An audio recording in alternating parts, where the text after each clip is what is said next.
Ако негативните чувства те побеждават, това е защото не приемаш тъмната страна от психиката си.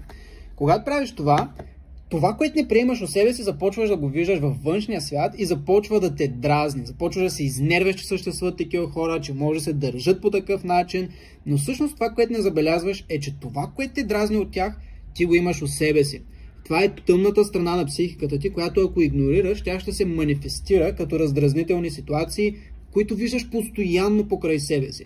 Но в същото време, ако ти се свържеш с тъмната страна у себе си, с негативните чувства, с най-кофти спомените, които досега не си имал смелостта или желанието да погледнеш, ако си позволиш да се обърнеш към тъмната страна у себе си, това, което се случва е, че потапяйки се в тъмнината, ти пречистваш тъмнината у себе си, превръщаш я в светлина и същите ситуации навън не ти влияят по същия начин. А не само това, ти откриваш и нови сили и способности да изразяваш себе си в тези ситуации, за да можеш да се справяш много по-добре с тях.